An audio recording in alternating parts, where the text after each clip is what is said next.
Welcome to the fourth Digital Pathways seminar.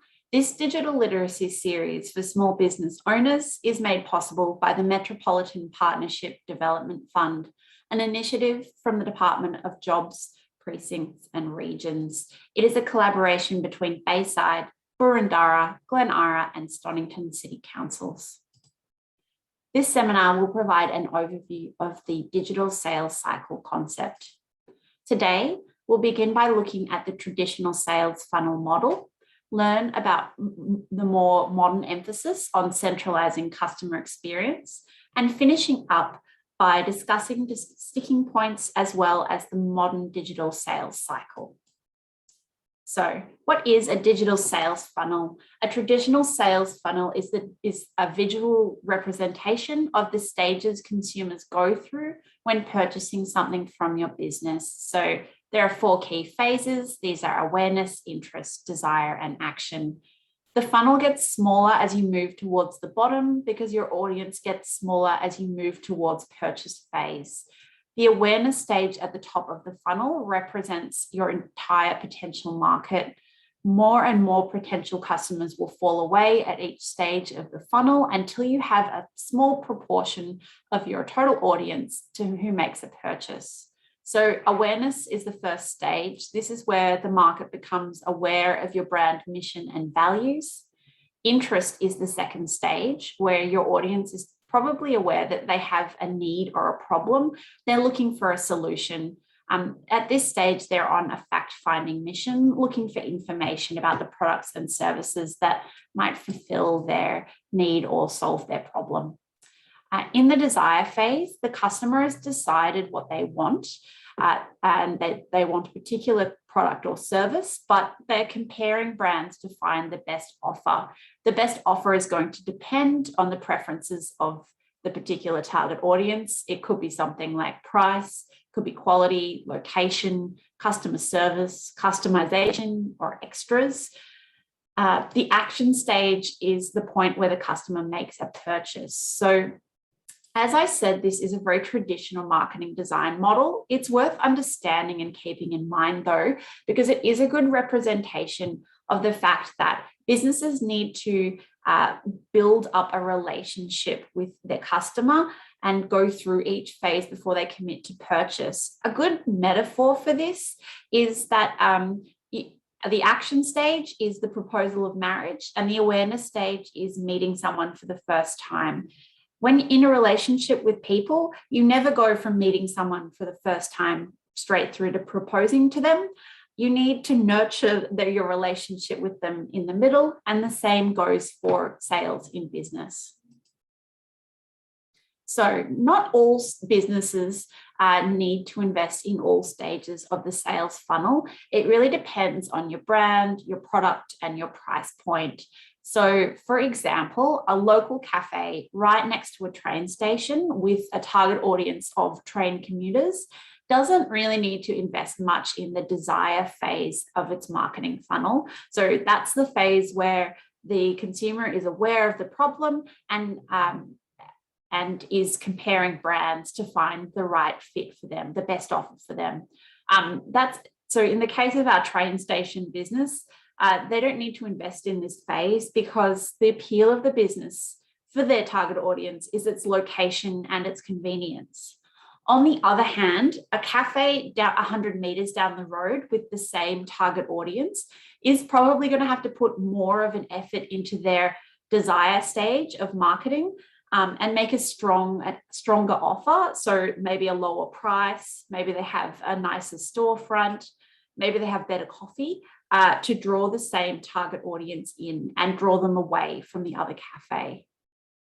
Another thing to remember is that the more expensive your product is, the longer it will take to move your audience through the sales funnel, and the more effort you're going to have to put into nurturing your audience. So, for example, if you're a car seller, your audience is going to thoroughly research the type of car that best suits their needs in the interest phase. This could take months, and then look very carefully at the models that different brands offer and compare things like quality, price, wait time, and extras in the desire phase before they make a purchase.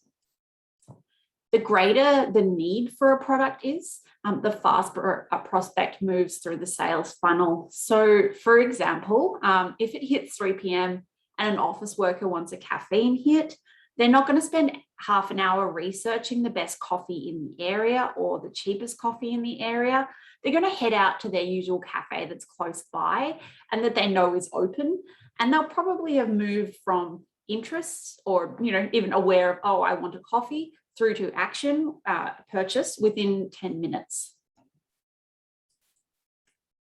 Now, the next thing to think about when talking about the sales funnel is that most marketers now look at it as more of a flywheel or a circular kind of concept. So the flywheel contains all the same stages as the sales funnel, but it's centralizing the customer experience and focusing on developing long-term loyal customers who continue coming back to the business again and again.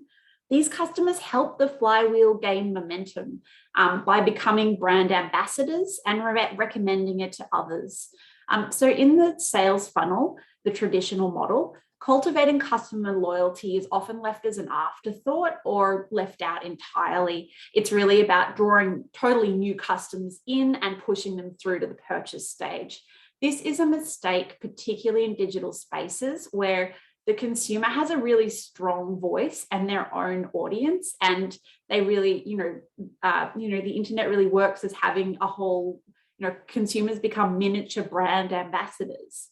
Cultivating customer loyalty is also a key way to grow your business and minimize your marketing costs, because a loyal customer who identifies with your brand, loves what you do, and repeatedly purchases from your brand does not take nearly the same amount of effort to coax through each stage of the funnel as a first-time buyer might. And they're also going to do extra work for you by recommending your brand to others, to a broader audience that maybe your business hasn't been able to reach.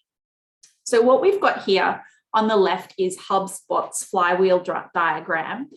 So the phrasing here is slightly different to what we've been using up till this point when talking about the funnel, but the meanings are the same. So the attract point is where the customer becomes aware of the brand and interested in it. So that's the awareness phase. The engage point is the interest and desire stage, where the customer learns more about the possible solutions to their problem or need.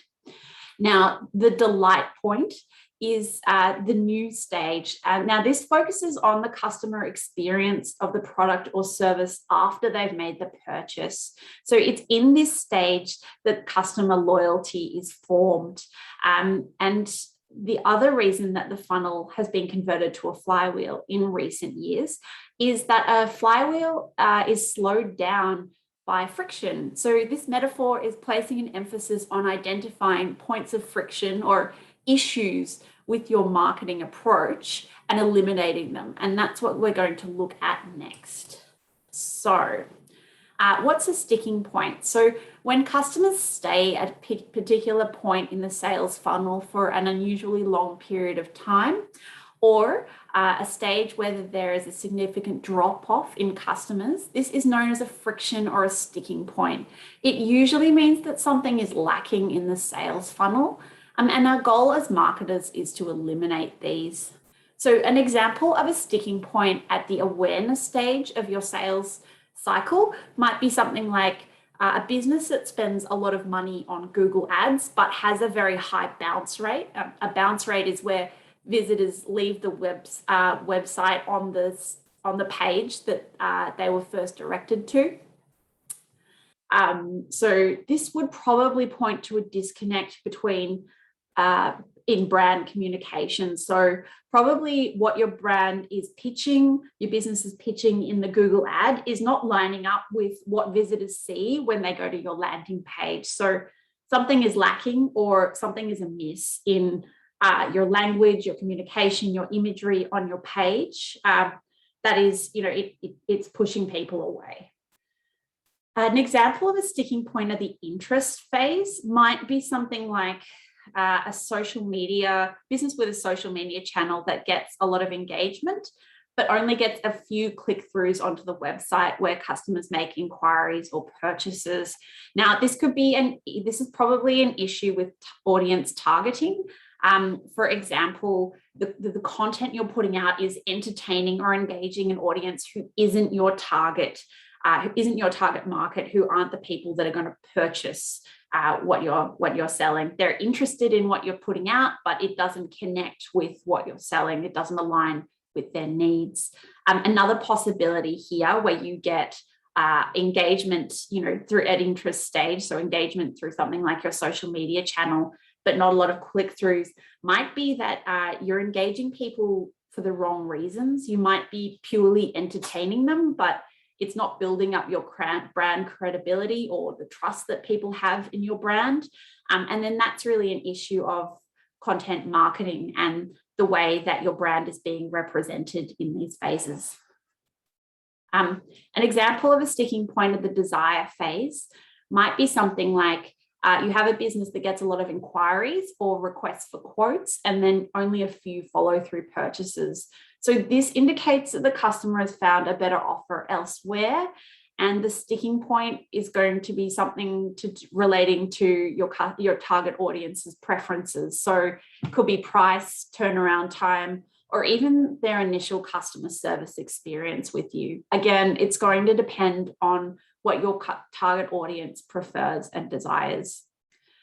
Sticking points at the delight stage, so this is where the customer is experiencing and enjoying your product, should be your most pressing concern, because if customers aren't returning to your business, it suggests that there's something seriously lacking in what you offer, or in your customer service practices.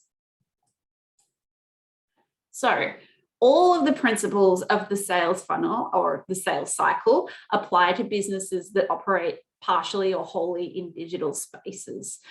Customers in digital spaces still need to be led through the relationship nurturing process with a brand, and there are digital tools and techniques you can use at each stage of the process to draw them through. Now, this is the system that we're going to be looking at closely for the next couple of weeks. Unless you're an e-commerce business, most businesses have a hybrid digital and in-store sales cycle. So unless you're an e-commerce brand, some part of your lead nurturing process is going to occur offline. This is fine. Hybrid sales flywheels, where parts of your business nurturing occur online and other parts occur in person, are the most common types for small business. For example, if you own a brick and mortar store, a customer might learn about your brand through social media, come in to browse your products in store, go online and look at your website, and then look at your competitors to see if they're making a better offer for the same product. And then maybe your website will offer them something like a 10% discount if they sign up to your newsletter. So that's their best offer and they commit to your business. They might then, and so they'll go onto your website, put down their email address, get the 10% discount, use that at their checkout to make their purchase. And then they might go offline again to recommend your brand through word of mouth to other people. So this is a depiction of the digital sales cycle that we're going to be looking at for the next few weeks. So we start here with up in the top left corner with new customers coming in, new prospects coming in, your total market potential. So they enter, and the first stage is awareness, where they first become aware of your brand. They then move into interest, where they recognize that they have a problem or a need, and they explore solutions or learn more about a particular product or service. Then there's desire, where the customer decides they want to make a purchase and are now looking for the best offer.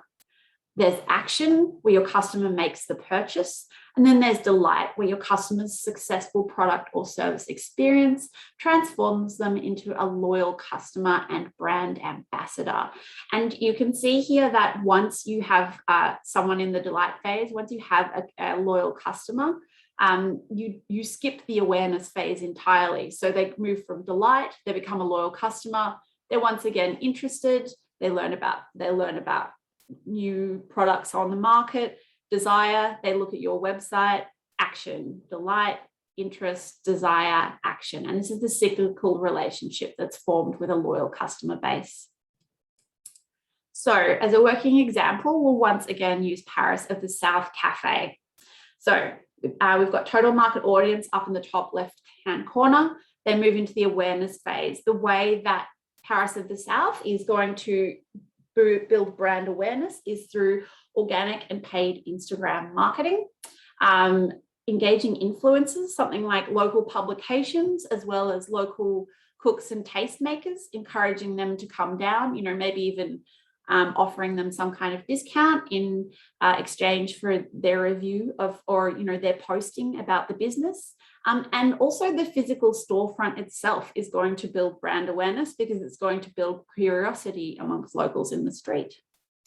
At the interest phase, we're going to teach people about what products and services that we offer and about the business through Instagram with posts and reels, so video content, and then also through the website, detailing the menu and the local ingredient sourcing practices. At the desire phase, this brand is not going to make any distinct offer. It's going to rely more heavily on branding. So its unique selling points, the aesthetics of the cafe, that is the marble standing espresso bar, the local roasting practices, phone-free Sundays. So the unique selling points that we discussed at the branding stage of this course come to bear again here when people are making a decision in the desire phase about what it is they want. So these are all designed to align with the needs and interests of the target audience that want to go and eat at a nice cafe, and they should convert them through to action where they make the purchase. Now, the delight stage for Paris of the South is going to be focusing on strong customer service and cultivating a loyal local base via floor staff training. And so this might mean something like when training new staff, baristas, wait staff, cooks, that kind of thing, you really emphasize the need to cultivate a relationship with your customers. It means, you don't have to rush, take a few minutes to talk to everybody. If you know that there's somebody that comes in really regularly, maybe offer them a little free biscuit or a free coffee once in a while. Really cultivate that friendly, close relationship. So you have people who feel invested in the brand and want to come back and bring other people to see what it's all about. So your workshop tasks for this week are to map out your current sales cycle and include the methods that you currently use to move through the awareness, interest, desire, action, and delight phases of your purchase process. So it should look something like this. Also, if you're able to identify any sticking points that are issues in your business, points where you've noticed people drop off, they stop engaging, they lose interest in your business. See if you can highlight any of those. Now, if you are in the planning stages of a new business, instead of mapping out your existing cycle, map out what you think your digital sales cycle might look like, taking into consideration your brand and your target audience. So the stuff that we've been working on in previous seminars. Thank you for your time, and I hope you tune in next week.